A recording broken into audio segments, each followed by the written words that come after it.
Hello, everyone. It is very good to see you. My name is Mark, and you probably already know that. You've probably seen me somewhere, probably signed up for something like, what does this dude Mark know?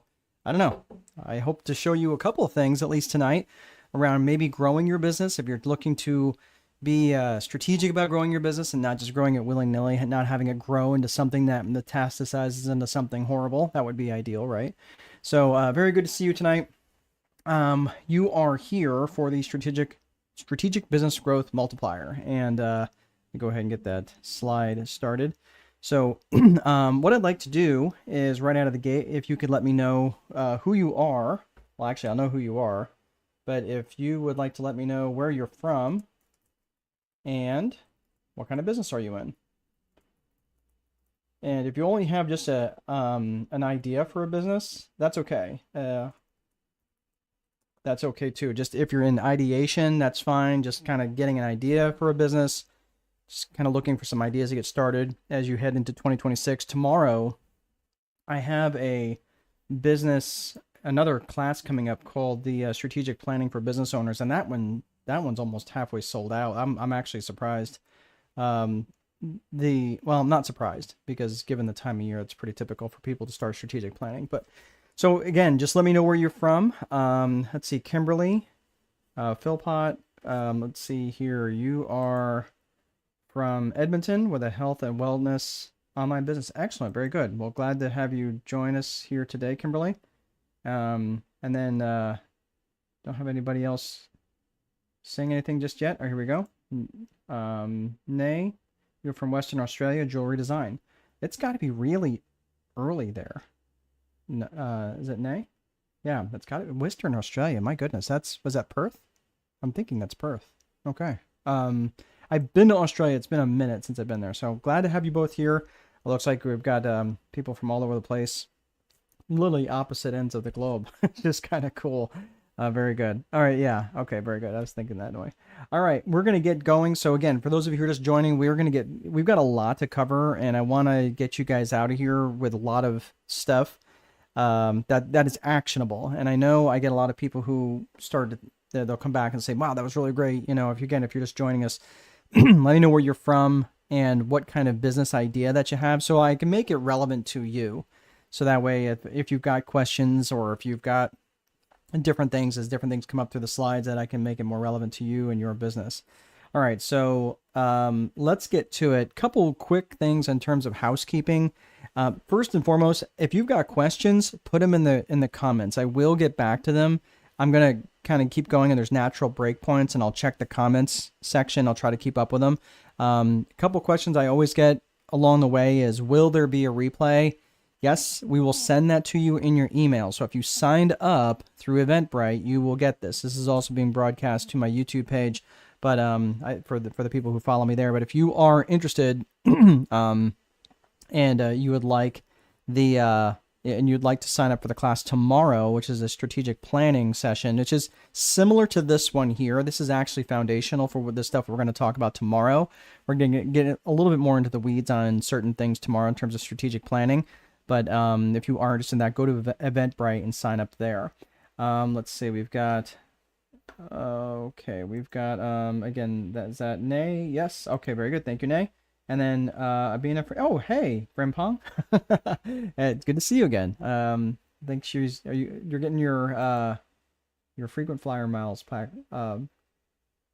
racking up. Okay, very good. It's good to see you again. Life insurance agent in Delaware. All right. So what we're going to be talking about here is a strategic approach to managing your life and business. So what I want you to do, it's good to see you again. So and the strategic approach to managing your life and business, the thing is, we're going to be covering a lot of stuff very high level, but we're going to get into some of the granular details. But this is not a granular sort of thing because it's strategic. Strategic by its very nature is broad scope. So you have to recognize that you guys and gals all have different and individual things that you're great at. So what I want you to do is just take that metaphorical planning table, that war planning table, and just kind of clear it all off and put out there what you're great at. And I want you to focus on your strengths as you head into 2026. Don't look for all the ways that you can, fill in the chinks in your armor. This is where you're going to look for other people to help you do that. Okay. So this is again, this is the difference between being a strategist versus a tactician. I'm not a tactician. A tactician is good in a very specific way around, like, again, I like using like very specific types of attorneys, very specific types of tax accountants, very specific types of subcontractors that have very specific skill sets. Why is that? Because I rely on them to be great at what they're great at. And if they can't do the job, I'm going to find someone else who's great at what they're great at. But as a strategist, I have to recognize, I have to know a little bit about their job, right? And this is why I have a lot of knowledge in very different areas, so I can be an effective strategist for people who are generally in the service industries. I really like working with people who sell to other people, specifically service industries. I like working with contractors. I've worked with fractional CFOs, fractional CMOs, chief financial officers, chief marketing officers. I've worked for all different types of entrepreneurs who really like working and serving other clients, specifically, like I said, in the service industries, even restaurants, coffee shops, things like that. So if that's not necessarily you, that's okay, because this approach will work. I promise you. It has worked across literally dozens and dozens of different types of businesses and industries, with literally hundreds of types of businesses. So I'm going to show you how this all lays out.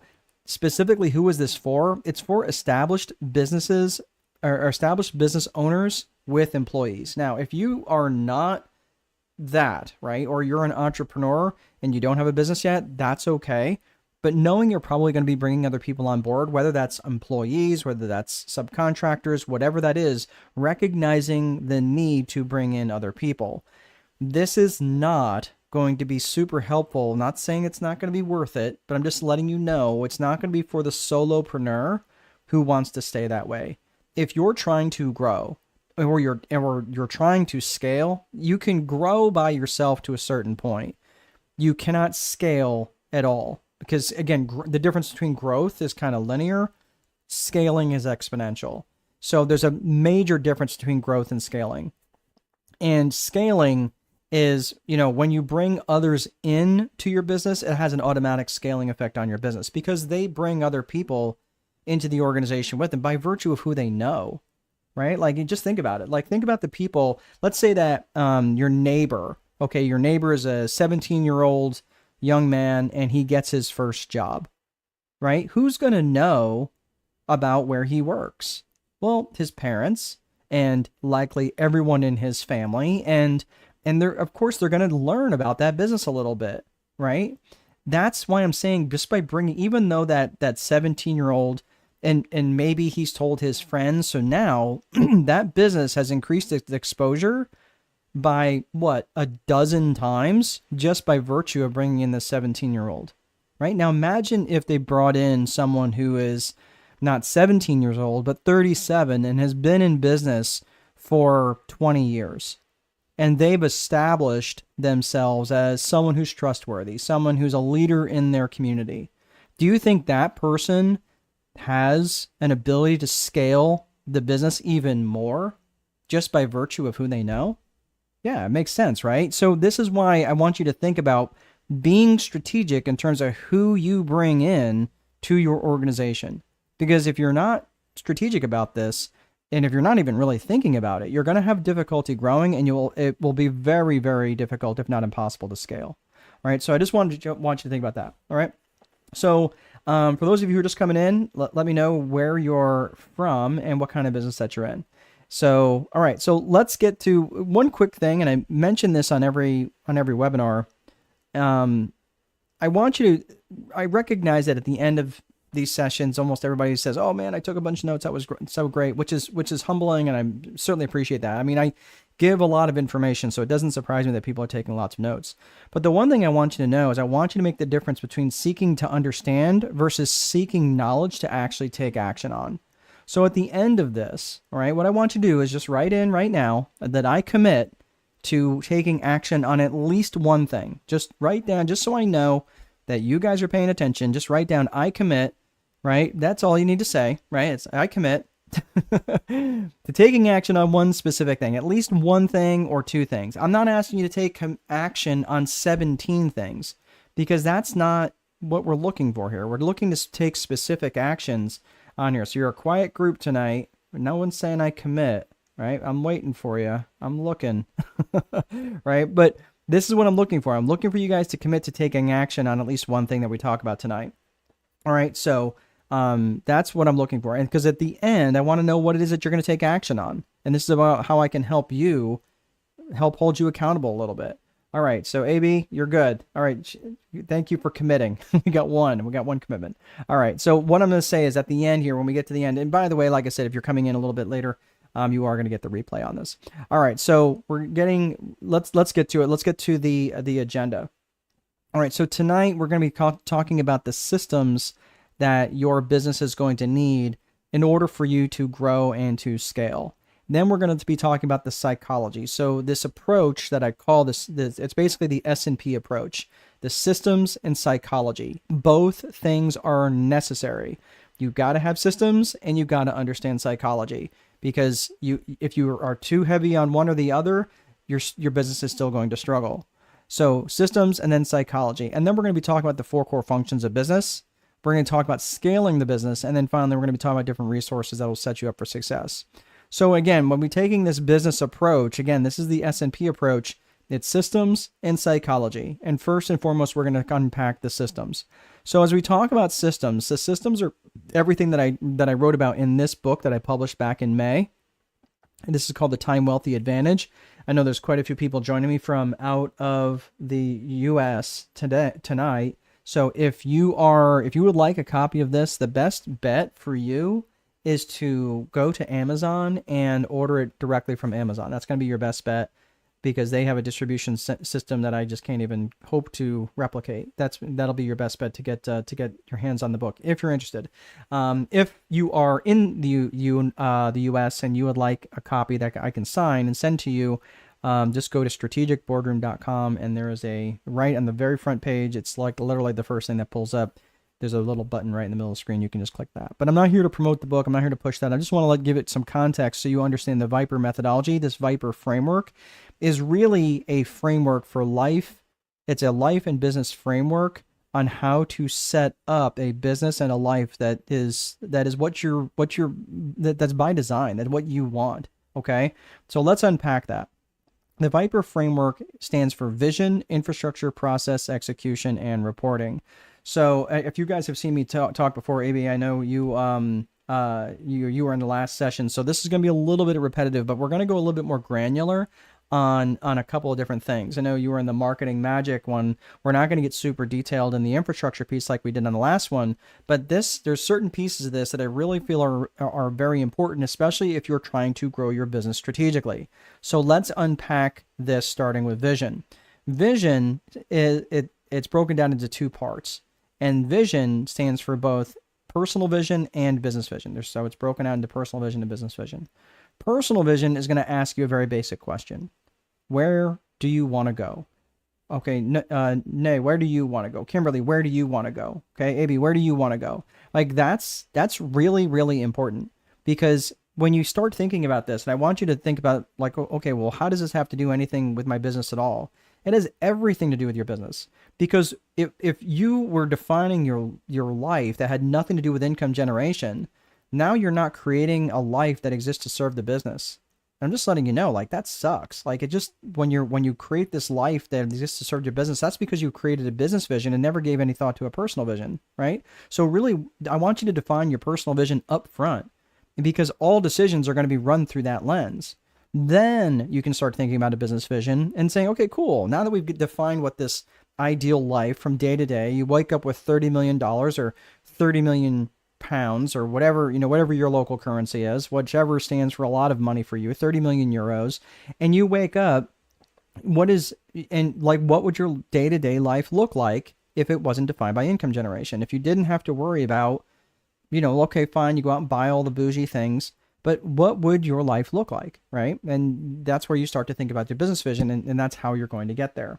So the danger in this, right, with not ever really giving any consideration to a personal vision, is the danger in creating a business vision before you ever create a personal vision is that you end up creating a life that exists to serve the business. And it's interesting because, I used to think back in my 20s, 100 years ago, And I used to think, man, yeah, I've read about this stuff. Yeah, let me make 50 grand a month. Let me make 100 grand a month.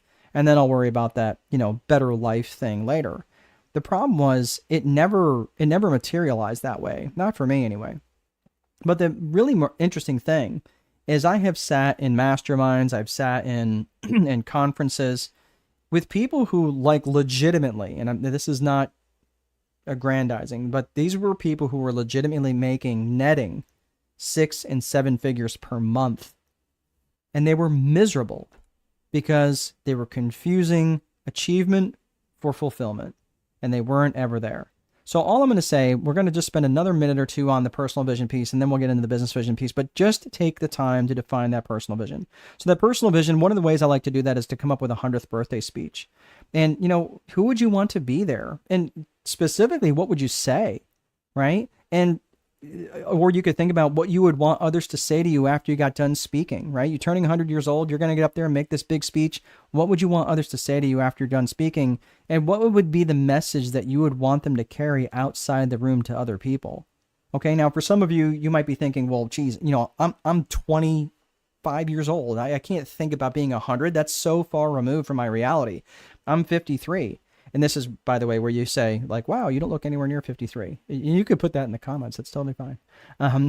But realistically, even me thinking that me being 100 years old, I'm like, I don't know. It's even that, it's still far removed. But what you could do is use another milestone, use another marker in your life, right? So for me, it might be, instead of 53, it might be turning 60. Right? That could be a milestone. Or maybe you've got kids who are just getting into high school and you'd say, well, when they graduate high school, right? That sort of thing, right? So there's certain milestones in your life that, maybe it's your 10-year high school reunion, right? For some of you, you might be in your early 20s and that could be a milestone for you. So whatever those milestone events could be for you, I want you to think of what that could be. So use that to create and help craft your personal vision. Now let's look at business vision. So the business vision. So is everybody with me? Maybe. Hey, that wasn't that funny. I mean, I don't think I at least look my age. But here's the thing. So now that we've talked about personal vision, now let's talk about business vision. So I'd like to hear, does anybody been working on a personal vision? Is someone from 1 to 10? Go ahead and answer in the comments. From 1 to 10, 1 meaning not very clear at all to 10 very, very clear. How clear are you in your personal vision? And I'm going to throw this caveat in there. It can't be more than a 5 if it's not written down. If it's not written down, it's not more than a 5. And I'm just telling you this having worked with literally hundreds of business owners who said that they're super clear. I asked them if it was written down and they said no. And then they couldn't really articulate it really worth a crap, right? It was all about very, very, how do I want to say this? Very comfort language like financial freedom or generational wealth is the phrases that I would often hear, but they would never really could get me any more specific than that. I just want to do whatever I want to do. Okay. Do you want to hold a baby shark naked while you jump out of an airplane? They're like, well, no. Okay. Right. I mean, so we can take that off the list, right? So it's really about specificity. And I really, so AB is saying 2. Okay. You got some work to do, right? That's good. That's good. Listen, it's not a 1. So you're doing something well. You're doing something well, right? So take the time to really commit to writing this stuff down and being really specific about what you want your personal vision to look like. Okay. Rest of you are kind of quiet tonight. Let me know what your thoughts are. If you are from 1 to 10, or maybe you're thinking about it. Some of you might be on your phones. I recognize it's kind of hard to answer when you're on your phones. 4. Nay says 4 started a vision board. Okay, a vision board is great. And here's the thing that for me, I think a vision board is fine. But there's something different for me, something intrinsically different for me from a vision board. And if a vision board is your thing, Noi, I'm sorry, is it Nay or Noi? I think it is Nay. Anyway, yes, Nay. So you started a vision board, Nay, and that's totally fine. I'm just saying, like, when there's something really powerful about the descriptive word, and when you literally take here's a piece of my vision here that I have written down that I just decided to pull out an index card, and you are saying it correctly. Thank you. So Nay, that's the thing that I like to write things down, and specifically so that way I can articulate exactly what it is I'm looking for, rather than just, in my mind, this is just for me, rather than creating an art project. Because sometimes the photos that I would find just really didn't satisfy what it was that I was looking for, right? And admittedly, I'm more of a kinesthetic learner anyway. So for me, like right now, I'm in a PhD program and for organizational psychology, and every reading assignment is online. So guess what I have to do?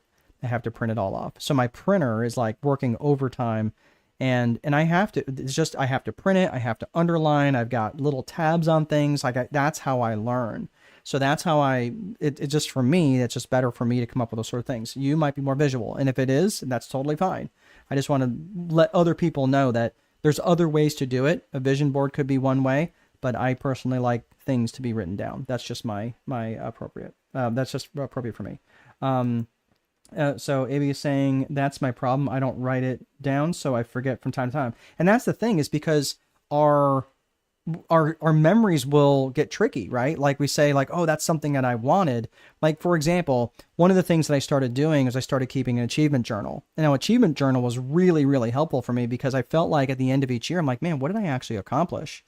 Well, this year, I mean, I accomplished a lot. I started a PhD program. I wrote and published 5 books: The Time Wealthy Advantage, and the accounting guide, the sales guide, the lead generation guide, and the strategic one sheets. Those were 5 separate books that I published. Published the first one in May, published the others in June. I read, I'm almost done with my 42nd book. So reading, right? So I read 42 different books this year. So I've got a lot done, and I know all this because I was just reviewing, prior to jumping on here, reviewing all of my achievements that I did for 2025, and all of that, in addition to just a bunch of other things that I did, listen to other books and put out courses and different things. So I feel like I had an extremely productive year, and I'm feeling pretty good about it, right? Things are great at home, and just everything is really, really good. Like, life is just truly, truly good. And I thank God for that, because my faith is also very, very strong. So these are all things that I have started paying attention to, and achievement journal is a great way to also keep track of how you're doing on your personal vision. So, really, really good. So if you don't have an achievement journal, and that can just be something that's really simple, just a simple book, something like this. This is not my achievement journal. This is just a book that I have that someone gave me, and I haven't really figured out what I want to use it for yet, but it's a great little book, and something as simple as that is something that you can keep an achievement journal with. All right. So that is let's get into the 3 C's of business vision. 3 C's of business vision are, now we're going to get into some more of the bigger picture stuff as it relates to business. So when it comes to the 3 C's of business vision, those are core purpose, core values, and client avatar. So this is really important to get dialed in, especially if you are looking to grow your business. If you're looking to grow and expand your business, here's the interesting thing.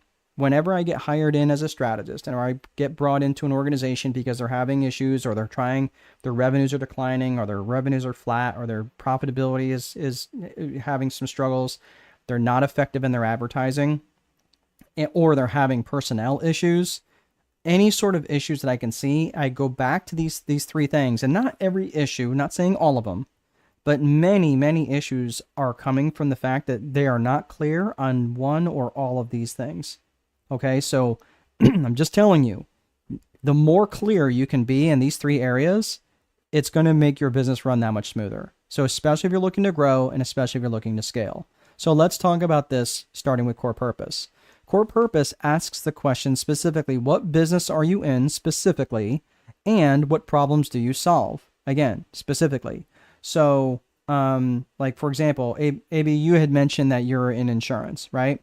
And I think you might have said life insurance, right? So you specifically sell life insurance. Okay. So Abina, if you are selling life insurance, that's great, right? And I would say, okay, well, I know that there's IULs, Index Universal Life.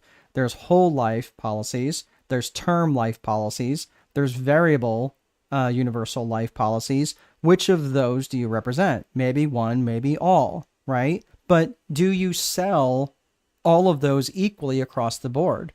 Well, no, that wouldn't be appropriate, right? It just depends on what the individual needs, right? So maybe you only sell whole life policies and you use them for the infinite banking concept, right? It's basically where you can grow your and I have several specific policies under whole life that grows my cash value of my cash that's held in there, specifically for that purpose. I don't really hold it for the cash, or I don't really hold it for the life insurance. The life insurance is kind of a benefit, right? But it's only specific types of insurance companies that do that, right? So let's say, for argument's sake, Abina does this, right?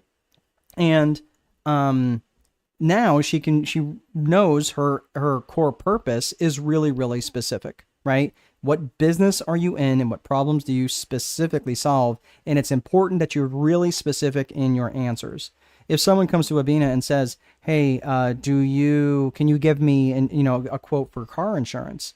It's not really what I do, right? I can find someone who can get that for you, but staying in your lane. And the reason for that is because you start to occupy that mental real estate of people that are around you. And this is really, really critical, because the people who wander are the ones who struggle. The people who never pick a lane, the people who don't differentiate in terms of what it is they do and what they will obnoxiously not do, those are the ones who struggle. So, core purpose has to be well defined. Next is core values. Core values is specifically what matters to you about this business and how would the world be worse off if you went out of business. And this is, again, core values is one of those things that people often I can see like their eyes roll in the back of their head like, oh, geez, here comes this squishy core value stuff. Well, I'm just telling you, you call it squishy, call it whatever you want. But the reality is the companies that have their core values well defined, they also have a very, very strong company culture. And the reason why is because they defined what the company culture is by virtue of their core values. The core values are the DNA of the company. So, and why is this important? Because the company culture and the company brand are inextricably linked. You can't unbake that cake. So if you have an unhealthy culture, what is that saying about your brand? Has anybody ever worked here? It's kind of a redundant question because we've all worked at a very toxic company. But if you've never worked for a toxic company, I highly recommend it, at least for a day, right? And I have worked at those toxic places and I'm like, oh my gosh, I can't wait to get out of here. So, like those places where you're like wondering if you're ever going to see your family again, right? You're just like, oh my gosh, this is terrible. I just can't wait to get home. But yeah, I've worked at those places because the company culture was absolutely terrible. Yep. Thank you. Thank you, Abina. So this is why I'm saying, like, I want you to think about your core values. And again, where do these core values come from? Well, they come from you. Because your business is just an extension of you, right? That's where I want you to think, well, if your business is an extension of you, okay, that's fine. So if your business is an extension of you and your core values would obviously come from you, well, how do I define my core values? Well, think about this in the context of the extremes in your life. So maybe at one point in time you had a friend that was heading down a path that you just couldn't follow. Right? Have we ever had that? Like, have you ever had a friend that, like, it might have been a romantic interest, something like that? Has anybody ever had something like that? Like, just say, yep, bad relationship, bad friendship, anything like that? Just go ahead and put it in the comments, because that is, I won't put your name up because I don't want anybody feeling like they're being put on blast. But that's the thing. Like, it might have been a bad relationship. It might have been a bad marriage. Unfortunately, it might have been a friendship. It could have been someone from your family. And you're saying, look, dude, I cannot follow you down this path. What you're doing does not jive with my core values. And a core value is simply a value that you hold that is so strong that you're willing to take action on it. That's how you know something is a core value. Do I value peanut M&Ms? Yep, absolutely value peanut M&Ms, and any bag that is around me within usually 20 feet gets devoured pretty fast, okay? I love peanut M&Ms, but am I going to go to war over peanut M&Ms? No, right? Someone breaks into my home and they're like, give me your peanut M&Ms. I'm like, okay, take them, right? But someone comes into my house and threatens my family. it's going to be bad, right? It's going to be bad for them. So I'm just saying, like, these are the sorts of things like that I would be willing to take action on because those are part of my core values. So this is where you can get, again, it comes from the extremes. It's easy to pick them out from your extremes. Like, do you have like an event in your life that you would love to replicate because it was so awesome? Yeah, I've got a few of those, right? And I've got a few of those other extremes that were like, oh my gosh, that was horrific. I never want to go through that again. Why was that? Because it was a violation of a core value. So I just want you to think about that. And that way you can define what the core values are and then use those experiences to help delineate what your core values are in your business. Okay. And keep in mind, it could be even just strictly in a work context. You're like, oh my gosh, yeah, I worked for this horrific manager and I never want to be that. Right? So think about that. All right. So those are your core values. So we talked about core purpose. We talked about core values. Now let's talk about client avatar. Your client avatar is who specifically and ideally do you want to serve? All right. So if you take nothing else away from today, make sure you're spending time defining your client avatar. And it's really important that you're very specific in terms of who this person is or who these people are. It could be a person, a singular person. It could be a single, not necessarily married, or unmarried, but it could be a single woman. It could be a single male. It could be a single couple. It could be a team. It could be a board, right? A boardroom. It could be a sales team, right? Anything like that. Right. So who are these people and who are they ideally who you want to serve? Some of you are like, yeah, I really like training sales teams. Okay. Or I really like, let's say like Abina, for example, you offer health or life insurance. That would be great. And say like you like working with business owners because you're able to go in and provide a death benefit to people who stay for a certain period of time, right? So there's different ways that you can structure these sorts of things, but who specifically and ideally do you want to serve? And you break them down into geographics, demographics, and psychographics, right? So the geographics is straightforward. Like geographics is where they are. Demographics is who they are, and psychographics is how psycho they are, right? No, just kidding, right? No, demographics is who they are, like are they married, are they single, are they young, are they old, are they wealthy, are they poor, right? Psychographics is how they think and how they buy. So when you're breaking down the psychographics, think about this. This is the phrase I like to think of in terms of ALEA. Their attitudes, their lifestyles, their interests, and their aspirations, their goals, right? If I know their attitudes on certain things, do you think it'd be easier for me to reach them? Do you think if I knew what their lifestyle was like, if they were jet setting, 20 somethings who just got out of college, right? And they're going to take a year off to go backpacking, do you think I could reach them in a certain way? Right? Yeah, they probably are reading certain magazines or on certain YouTube channels. Okay, that might make sense. If I knew their goals, if I knew that they were, say, empty nesters who really like spending time with grandkids, and I knew that was their goal, do you think I'd be able to reach them in easier ways? Right? This is how you need to start breaking them down in terms of their geographics, demographics, and psychographics. Okay, so these are the 3 C's of business vision. So out of these 3 C's, yeah, you're more than welcome, Abina. So like, out of these 3 C's, which one of these do you feel that you have really dialed in or dialed in out of the other 2? Like which one of these 3, right? Nay, Abina, who else do we have here? Kimberly, who else? Like, what are these out of these 3? What do you feel you have the most identified? Right? Like you'd say, oh, yep, this is where I feel like I'm really good. That's great. Work from there. Work from your strengths. Okay. So yeah, go ahead and put in the chat which one of these that you actually have most dialed in. So we're going to put the fries in the bag on vision. We talked personal vision. We talked business vision. Now we're going to start getting a little bit further down the funnel and we're going to start talking about infrastructure. Now, infrastructure is the bones of the business, right? It's the things like your desks and your chairs, your computers, your phones, your software, things like that, your websites. In the last section on marketing magic, we got into a little bit more granular stuff around CRMs, you're tracking customers and things like that. Could even be like enterprise type software, which is called like ERPs. It could be anything along those lines, right? Even websites that could be helpful. These platforms as a service. There's a lot of those sorts of systems out there right now. These are the bones of the business. So why does vision, if it's so important, Why does vision come before infrastructure? Well, here's why. Let's say, for argument's sake, that Kimberly, let's say that her vision is to lay on the beach in Spain for 2 months out of the year, rubbing cocoa butter on her belly. Okay. Well, if she designed an infrastructure that's going to require her to return emails and phone calls in a timely manner, that's going to be a horrible experience for her when she's trying to lay on the beach rubbing cocoa butter on her belly, right? So this is why I want you to stop and think about this. Like, again, the personal vision is the main circuit breaker.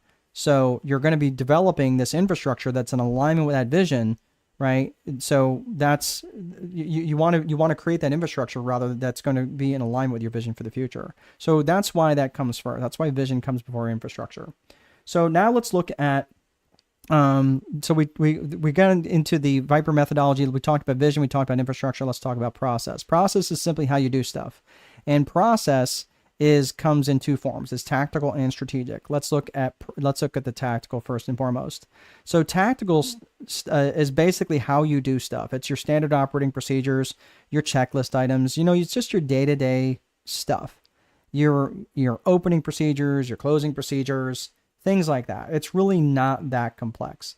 But it's stuff that needs to be written down. And if you're not taking the time to write it down, you're always going to be playing from behind, because this is what you should be having your people do. Especially if you have people working for you, you should have them help define what those tasks are. So you don't have to reinvent the wheel every single time someone comes to work for you.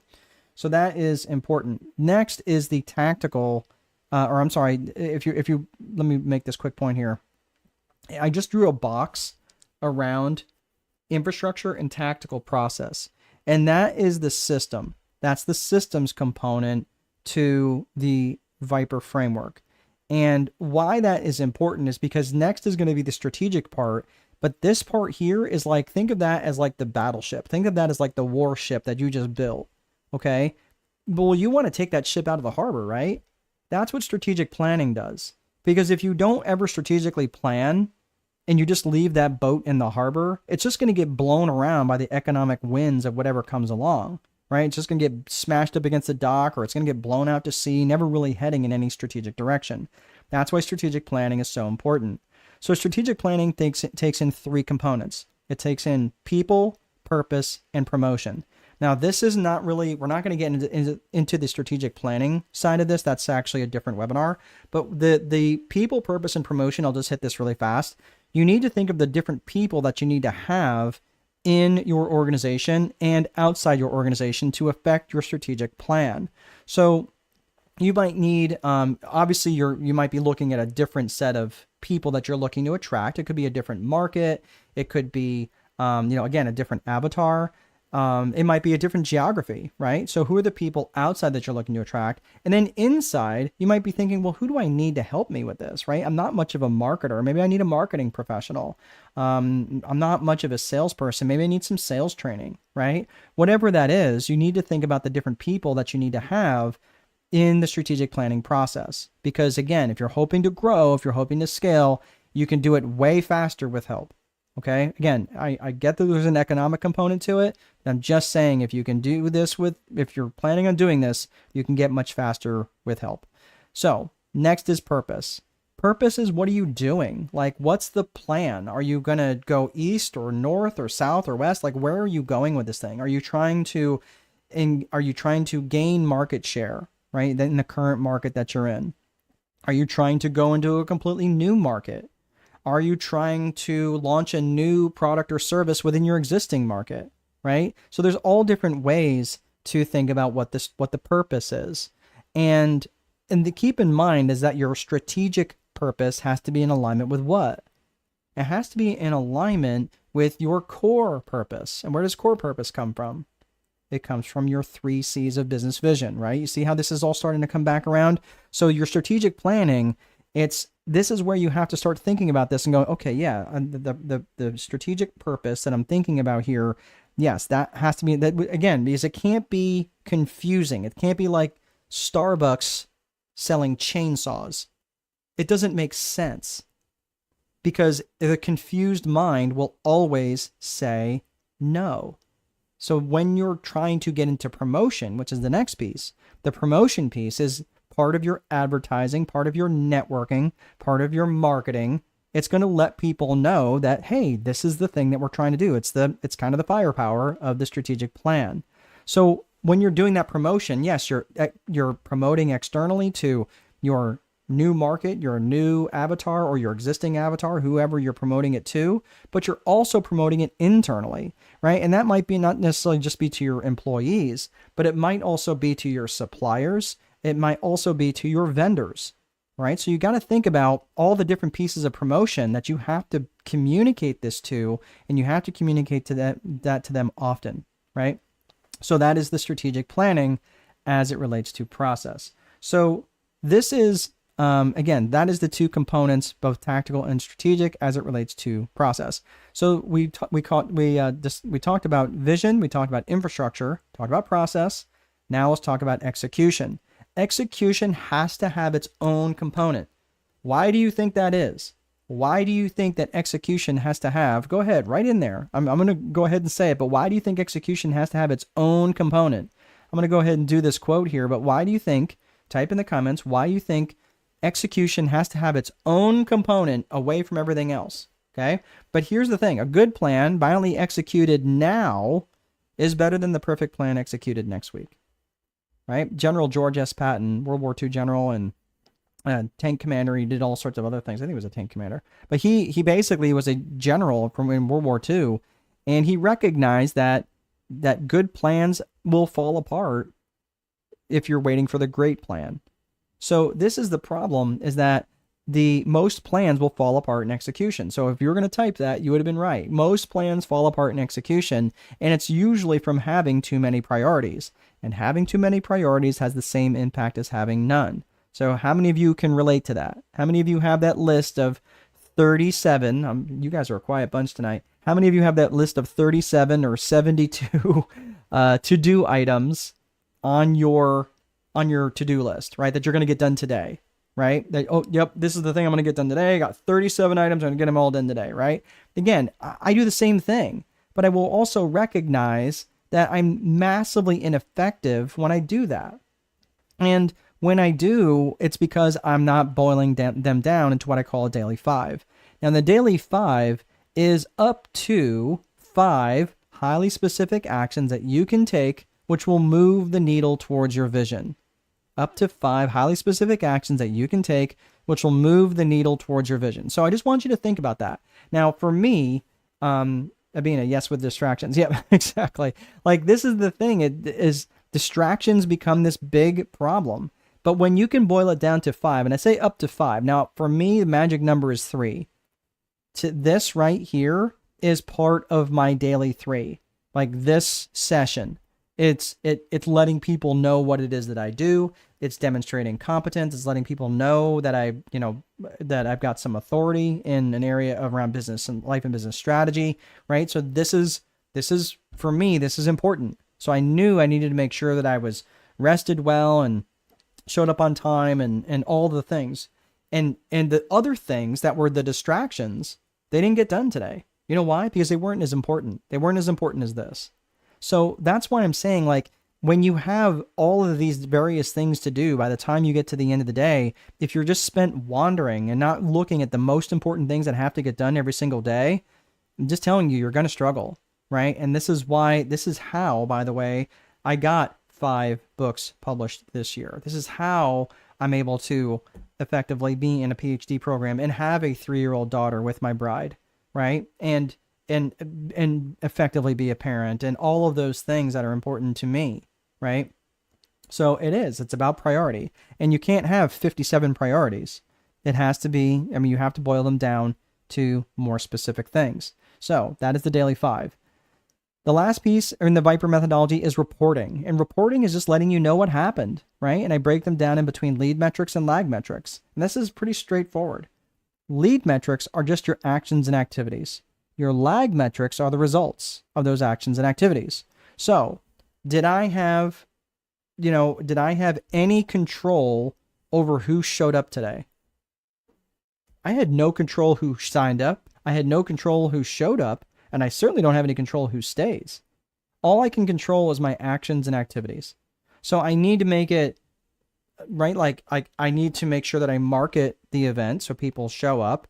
I always know that generally somewhere between 20 to 30% usually will show up after they sign up, right? That's just the numbers, and I know my numbers well. So, like those are the certain things that I can count on, right? Because I know my actions and activities. I can promote it. I got to do all the things I can do to promote it. But at the end of the day, I don't have any control. I have indirect control over the results, but I don't have any direct control over the results. So does it mean I shouldn't measure the results at all? No, the results give the actions and activities context. So I do want to make sure that I'm measuring both, but that's the thing. If I'm not getting the results that I want, it's pretty straightforward. All I have to do is take a look at my actions and activities and adjust from there, assuming that I have enough data points. And generally, if I've got 1,000 data points, that's generally where I can start to make decisions around 1,000 to 1,500 data points, right? So that is the last piece there in terms of the Viper methodology, and we will put the fries in the bag on that. So that's the systems component. Let's talk about psychology. Psychology is so important because systems are important. Systems are really important, but systems will only get you so far because systems offer things like stability and consistency and accountability, but systems are limited in terms of making subjective decisions. They don't adapt well to market changes, especially rapid market changes.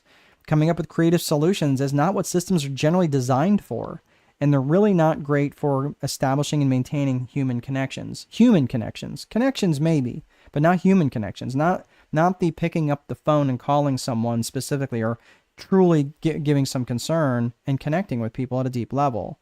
So we talked about from the beginning part, from this business approach, we talked about systems. Now we're going to talk about psychology. So when I look at psychology, I look at personal and individual psychology, and I look at business and organizational psychology. When I'm looking at personal psychology, I think of things like self-worth, self-management, and limiting beliefs. I'm not going to spend a lot of time on that component because that's a whole other bag of worms. But the thing is, understanding how important individual and personal psychology is when you are the one at the top of the food chain in your organization, recognizing that if you have self-worth issues or you have limiting beliefs, which we all have limiting beliefs, but if you have, especially with self-worth issues, it's going to come through and they are going to manifest in your business. So I just want to encourage you, whether that's through the use of a coach or, a therapist or something, that you're working on yourself in addition to working on your business, because that is important. And again, are any of these one things critical? Well, it's just like it's like a bicycle. It's like an airplane. All the components individually are important, right? For various reasons. But when you're looking at the business psychology, you're looking at external and internal business psychology, and that's the organizational psychology. So let's break that down between external and internal. External psychology and internal psychology. When you're looking at external, you're thinking about things like buyers and vendors. That, in terms of like vendor negotiations and things like that.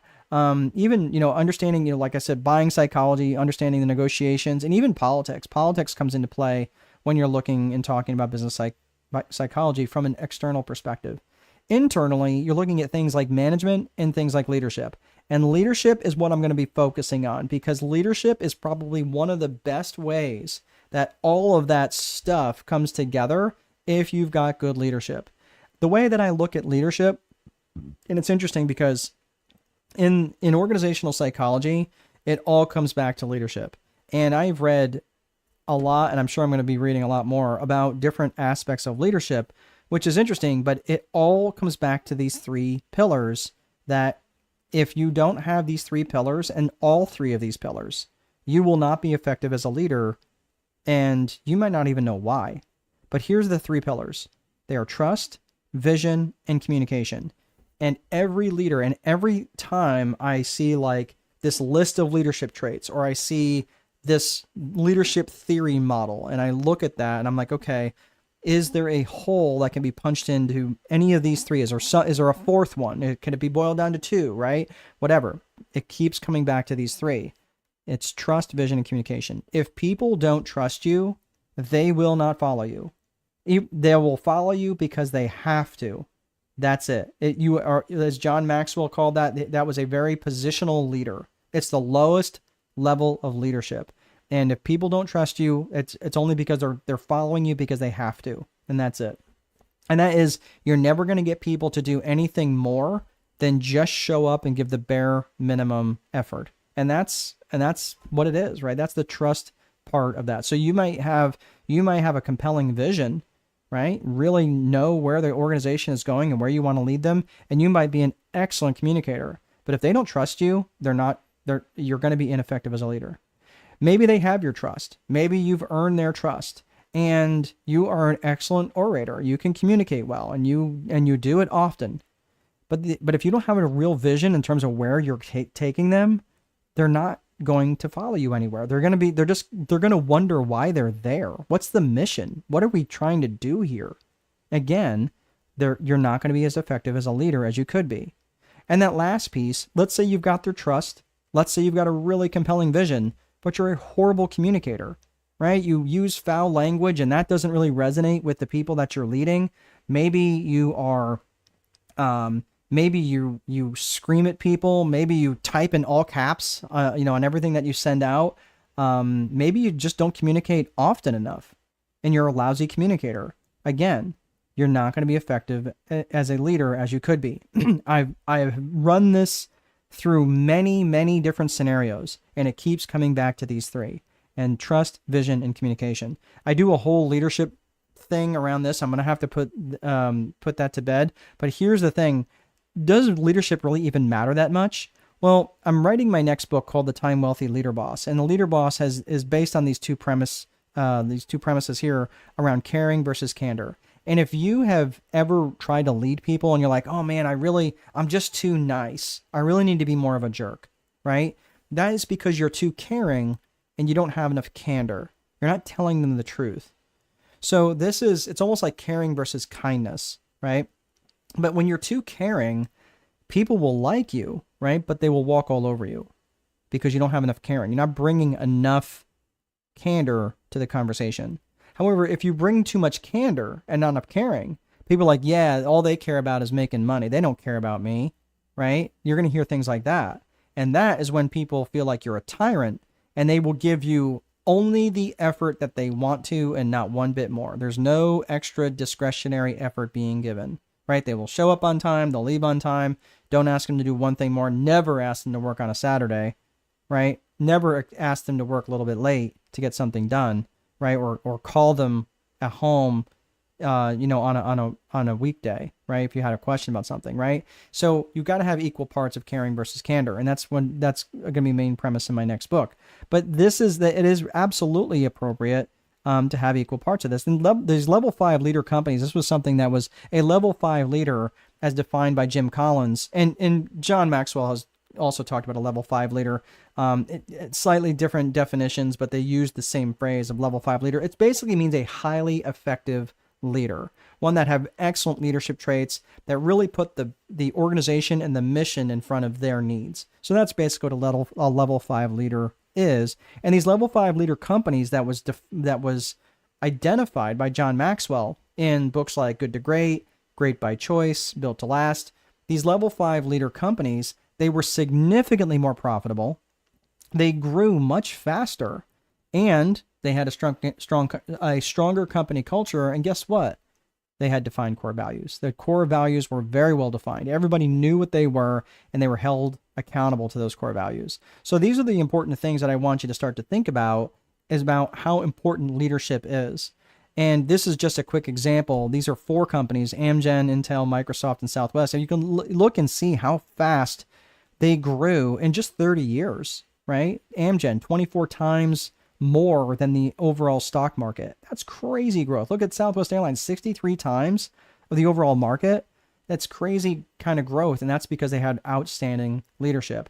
And one other quick thing is the 100 best places to work list frequently represents the companies that have the highest stock returns. So when you are looking for this, the reason why they're almost always making the best places to work list is because they have good leadership and good management, right? So leadership makes a huge difference. And that's because growth necessitates change. It requires change to happen. And leadership is what manages that change. And I hear this all the time, like, man, how do I get my people to care as much as I do? Or, I feel like it should be further along in my business. You probably have a leadership problem, and it's probably starting with you. Okay. So I want you to make one final thing to remember here is that the speed of the leader is the speed of the team. If you are an individual that generally takes a long time to make decisions, your company will suffer.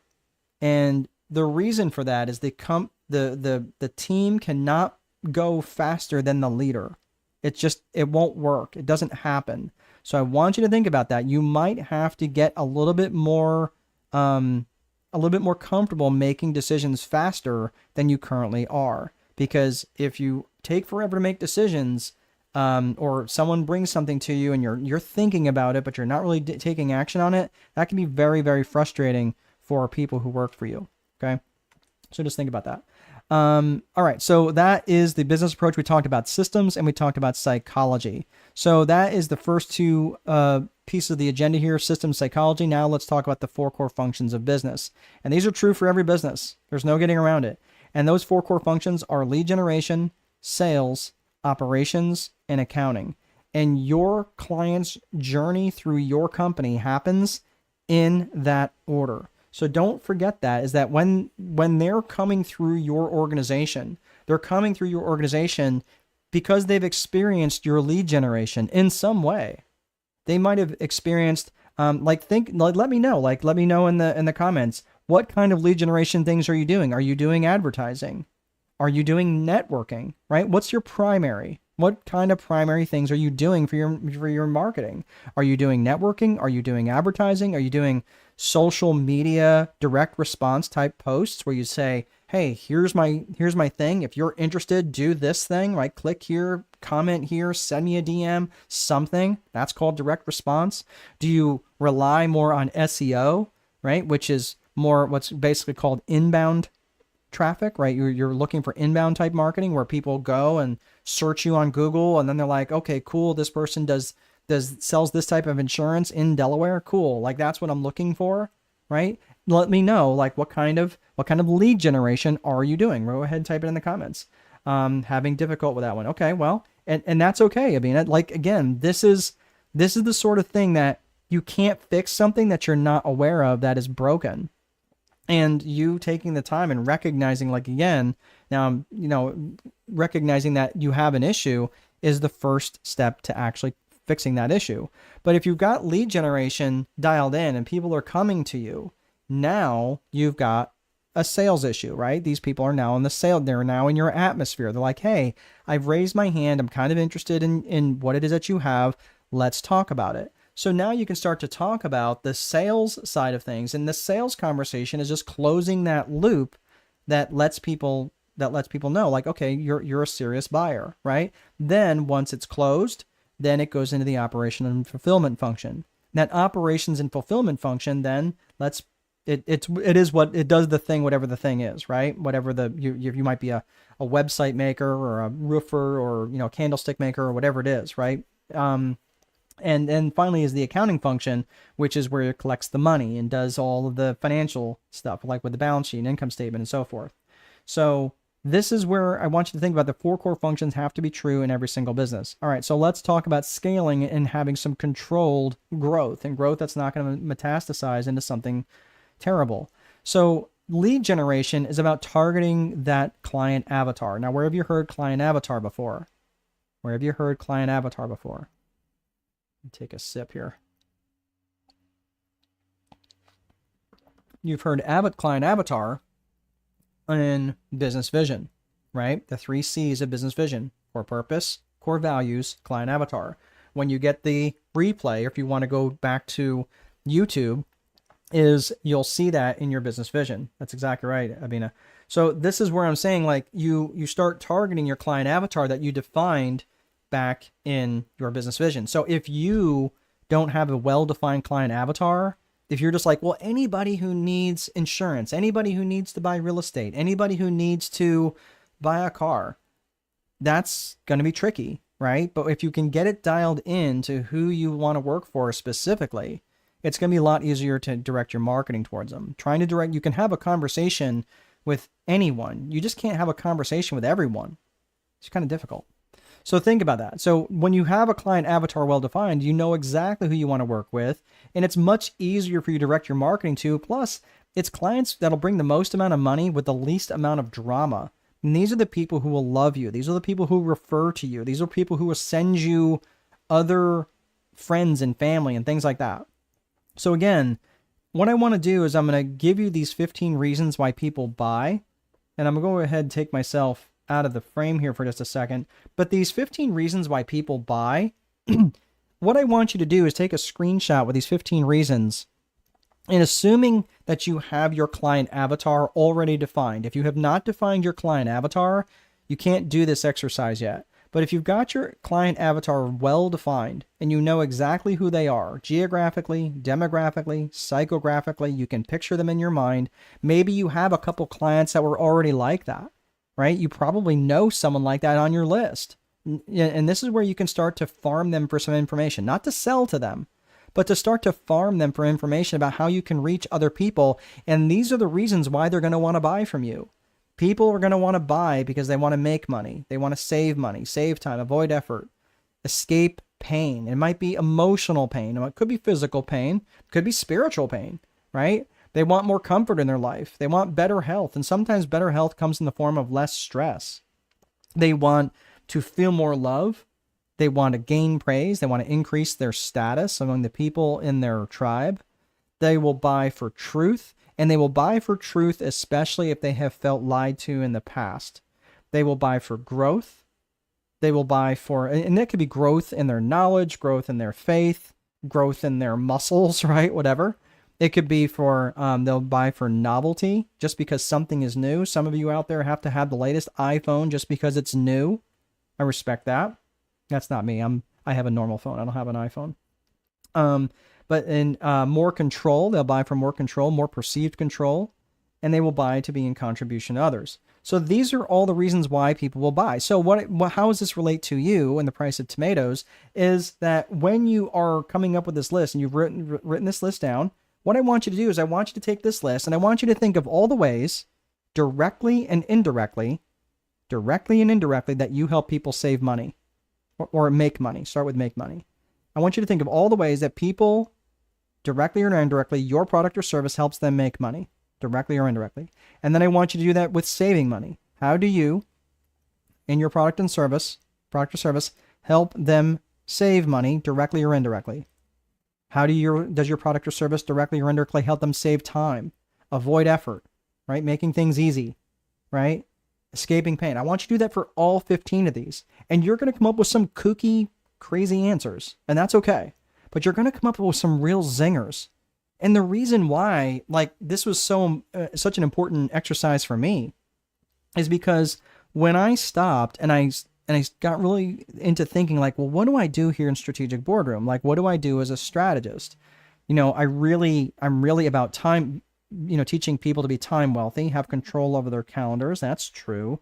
But what do I ultimately do? Well, I do educate, but ultimately, okay, so I educate them, but for what, right? Okay, do I save them time? Do I save them money? Well, yeah, I save them a lot of time because they don't have to read and research all the stuff that I have read and researched. So when I see an issue that they have, I can pull out a piece of research or a book that I have read or something along those lines, and I can say, hey, have you considered this approach, right? So for them, it saves a lot of time because they don't have the time like I do devoted to my education. And that's what I do. I save them time by educating them. So I take them into a classroom, and then I take them from the classroom to the boardroom. And the boardroom is where we apply the strategy. Does that make sense? And I could never have gotten to this level of clarity and unless or until I went through this exercise. And I've been going through this exercise continually for the last 4 years. And every month and every week and every day, I get a little more clear on it. And that's what I'm saying. So really want you to spend the time going through this exercise. So that is the 15 reasons why people will buy. And that exercise is really important for your lead generation. Every function that you have and everything that you do needs to support your lead generation function. Because here is some honest truth. You can have the best, most efficient business It could be a paragon of virtue. You could sell ice to Eskimos because your sales technique is so dialed in, and you could sell voting booths to Castro, and you could still starve. You can never, ever take your foot off the gas when it comes to your lead generation. It's just the way it is. And especially if you're trying to grow, you're looking at lead generation activities that's going to be somewhere between 60 to 70% minimum. Minimum. This is not 60 to 70% ideal. That means if you're working a 10-hour day, that means 6 to 7 hours of your day are based around lead generation activities. That's just the way it is. And that is, you got to be out there shaking hands, kissing babies, basically running for mayor. Okay. And metaphorically, you don't have to necessarily leave your home, but you've got to be in touch with lots of different people who know what it is that you do. Okay. So this is where your lead generation activities really need to be peaking. So the sales conversation, as I mentioned earlier, this continues the conversation that was started by the lead generation function. And it also understands that effective selling is not about punching people in the mouth until they say yes. This is about finding effective solutions, finding solutions for what they need. And I know there's a lot of sales trainers out there that are just like, take no prisoners and just don't take no for an answer, and really just, overcoming objections and doing all this stuff, man. For those of you who are interested, I don't have it this week. I will probably do it next week though, but I have a one-to-one selling for people who hate one-to-one selling. I have I'll have that up probably next week, probably for Monday or Tuesday, but you can just keep an eye on it on Eventbrite. But the thing is that if you've set the stage, set the buying environment right up front, you don't have to overcome all these objections and learn how to sell and be like super aggressive. Like, you don't have to do that. That's not my style anyway. And I don't even like that. I don't like that style applied to me. So, but once you understand how to sell and how to sell well and do it by just finding solutions, and if your solutions happen to match up with what they need and it's in budget, it's pretty much a no-brainer, right? So that's about effective selling. If you are in the operational function, generally, if you're going to get stuck, this is where you're going to get stuck. You're going to get stuck, being the roofer or being the baker or being the candlestick maker, whatever it is. That's where you're going to end up getting stuck. And that's very true for a lot of people. In the accounting function, on the other hand, if you're going to ignore something, generally it's the accounting function that gets ignored. And it goes something like this. Well, I've got more money in my bank account this month than last month. I must be doing okay. Okay, so I have a degree in accounting, and I have said those very words. So no judgment if that is you. I'm just letting you know that if that's something that, if you're going to ignore something, generally it's the accounting function. So let me ask you something. Are all of these things the same skill set? No, of course they're not the same skill set. That's why you need to be looking for people who align with your core values. And that is going to be the main difference when you're bringing people into your organization. Again, we talked about growing, and this is, if you're looking to grow, you're bringing people into your organization. You could grow by addition, which is you taking on additional tasks and doing the things and trying to bring on additional, additional hacks and pieces of software that'll let you grow a little bit. That's growing by addition, or growing by multiplication by bringing in good quality hires that are in alignment with your core value. And especially if you really want to grow by multiplication or even grow exponentially, bring in a leader. Start hiring leaders. Remember the analogy that I used about hiring the 17-year-old versus hiring the 37-year-old? Not that the 37-year-old was intrinsically better, but the 37-year-old likely has more established and well-maintained contacts than the 17-year-old. Not always, but generally that's a fairly safe bet. And if they are a true leader in their organization or in their climate, wherever they happen to be, then you're going to get growth by multiplication. So you want to grow quickly, start to bring in and develop leaders in your organization. So those are the main areas around the strategic business growth, like these areas. So there's probably some areas that you think that you have to grow in, some areas that you have to work on. Many people have to work on those 3 C's. Some people realize that they're not as strong, or they haven't really developed those reasons why people will buy from them, right? They don't have a really good marketing function. But if you want to grow, you've got to have the right systems in place. There's just no getting around that. You've got to have great leadership. And if you have not developed yourself as a great leader, please don't let this be the only place that you look and learn for leadership growth. There's plenty of other places. I like John Maxwell, but I think he gets very repetitive in some of his books. Look for other people who have written stuff on leadership. There was a book called The Leadership Challenge by Jim Kouzes and Barry Posner. It is an absolute, it reads like a textbook, but it is probably one of the best books I have ever read on leadership, and I have read many. So I'm just letting you know, don't curse me. It reads like a textbook, but it's very, very, very good. Probably one of the best, like I said, books on leadership. And again, I don't have time to unpack that right now, but he breaks down this very simple framework, this 5-component framework to leadership, which again, I think is really, really good. And then the next piece is, again, your lead generation actions have to be 60 to 70% of your overall activity, not just lead generation activity. Like, you have to spend 60 to 70% minimum if you're looking to grow. And then finally, hire and develop leaders. Develop these leaders inside your organization. As you develop as a leader, then you'll be developing them as leaders as well, right? So go to leadership conferences, take them with you, and help them grow in their leadership as you're growing in yours. So the final piece here is just some different resources. I asked you in the beginning, seeking knowledge to understand versus seeking knowledge to take action. I'm going to offer you a couple things here. So what I want you to do, just go ahead and type maybe 1 or 2 things that you will commit to taking action on. I think it was Abina. You were the only one who committed. But if you did learn something tonight, I would ask you, write down what are the 1 or 2 things that you're going to commit to taking action on. So flip through your notes if you took any. I know some of you might be driving. That's okay. Just be safe. I'll just assume that you're not able to type, but go ahead and type in like the 1 or 2 things that you're going to commit to taking action on. And I'm just going to go on to the next couple of slides here. So if you are interested in this type of conversation, and I've got a community of people who are business owners, and they are literally all over the place. They're literally all over the world, which is actually kind of cool. I up till fairly recently, I was mostly US centric, but now I'm starting to get people all over the place reaching out to me for help, which is super humbling. And I really am very humbled by this, but I've got this school community. If you would be interested in being part of it, right now, there is no cost to join. So there really is no reason to not join. Let me get this copied, and I will get that over to you. I'm going to put that in the comments section, and you guys are able to join that right there. Okay, there's that.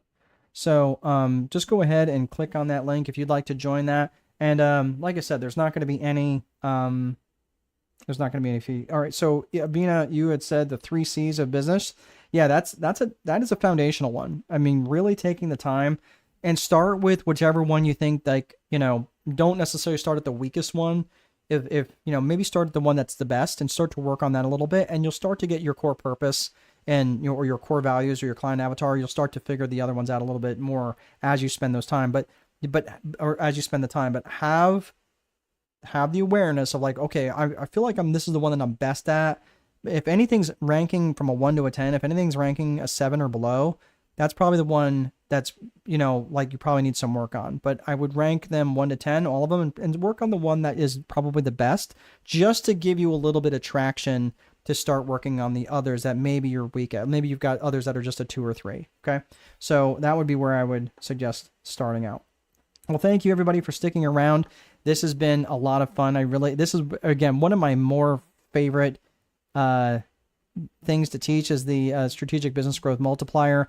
Again, that is the school community. Again, you can find me on school.com/strategic boardroom. All right, everybody, that is all I have.